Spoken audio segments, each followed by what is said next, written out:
आप देख रहे हैं अल्फा डिफेंस हिंदी में आपका स्वागत है।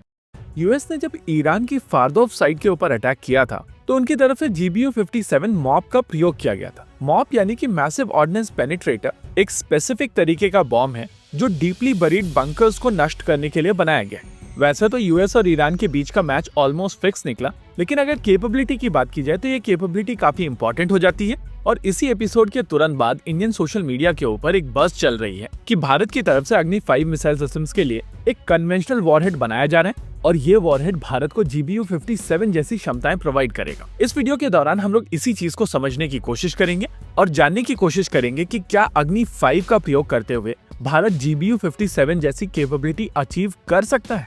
आमतौर पर जब भी आप न्यूक्लियर रिएक्टर्स को देखते हैं तो आपको वहां पर एक डोम जैसा स्ट्रक्चर दिखाई देता है जो कि बेसिकली रिएक्टर कंटेनमेंट बिल्डिंग है और इस बिल्डिंग के अंदर ही रिएक्टर होता है।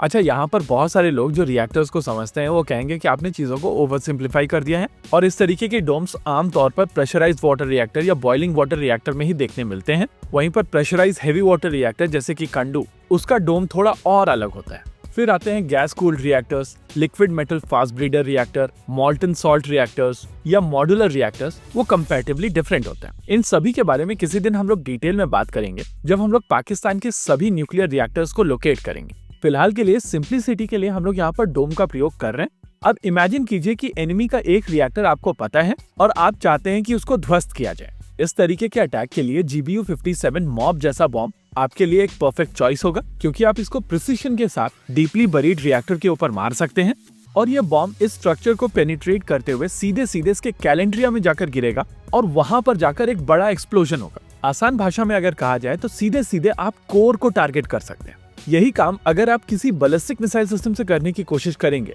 तो चांसेस हैं कि आप एक बार लकी हो और ये जाकर रिएक्टर के ऊपर गिरे। लेकिन ज्यादातर बैलिस्टिक मिसाइल सिस्टम का वॉरहेड 500 किलोग्राम से 1 टन के आसपास का होता है। ऐसे में ये बैलिस्टिक मिसाइल नीचे तक पेनिट्रेट करके नहीं जाएगी, लेकिन ऊपर का स्ट्रक्चर ध्वस्त किया जा सकता है।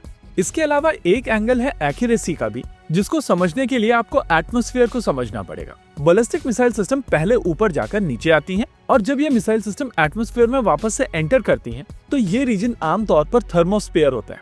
थर्मोस्फीयर में एक इमेजिनरी लाइन भी होती है जिसको करमान लाइन कहा जाता है और माना जाता है कि यही लाइन एटमॉस्फेयर की बाउंड्री होती है।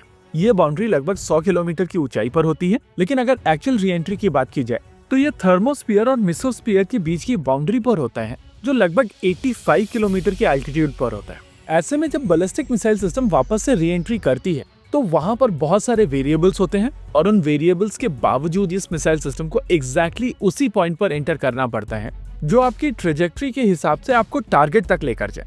री एंट्री के दौरान अगर ये मिसाइल सिस्टम 1 डिग्री का भी टिल्ट ले लेती है तो नीचे पहुंचते पहुंचते ये मिसाइल सिस्टम अपने टारगेट से 1.4 किलोमीटर दूर होगी। अगर री एंट्री के समय एरर एंगल 0.1 डिग्री का भी है तब भी ये मिसाइल सिस्टम अपने टारगेट से 140 मीटर की दूरी पर जाकर गिरेगी और अगर आपका वॉरहेड न्यूक्लियर नहीं है तो आप बहुत ज्यादा इम्पैक्ट नहीं कर पाएंगे। यही कारण है कि बैलिस्टिक मिसाइल सिस्टम रिएक्टर जैसे टारगेट के लिए परफेक्ट सॉल्यूशन नहीं है और ऐसे रिएक्टर्स जो डीपली बरीड हैं और उनके कोर लगभग 10 मीटर के आसपास हैं, तो उनके लिए आपको GBU-57 MOP जैसे ही बॉम्ब की आवश्यकता होगी। इस बात में कोई दो राय नहीं है कि अग्नि 5 एक शानदार मिसाइल सिस्टम है और भारत की बैलिस्टिक मिसाइल सिस्टम्स की CEP काफी कम है। रिएक्टर जैसे टारगेट्स की अगर बात की जाए तो उनका डायमीटर 10 मीटर के आसपास होगा और अग्नि 5 जैसी बैलिस्टिक मिसाइल सिस्टम्स जिनका CEP 30 मीटर के आसपास का होगा, उनसे इस तरीके के टारगेट्स को मारना बहुत मुश्किल है। सोशल मीडिया के ऊपर इस समय जो बज़ चल रही है वो बेसिकली खुद को कन्विंस करने का तरीका है और DRDO की तरफ से इस समय इस तरीके के किसी भी सिस्टम के ऊपर काम नहीं किया जा रहा है। अग्नि 5 एक प्योरली स्ट्रैटेजिक मिसाइल सिस्टम है और उसके लिए किसी भी तरीके का कन्वेंशनल वॉरहेड इस समय नहीं बनाया जा रहा है। फिलहाल के लिए इस वीडियो में रखते हैं केवल इतना ही। वीडियो को अंत तक देखने के लिए धन्यवाद। देखते रहिए अल्फा डिफेंस। जय हिंद।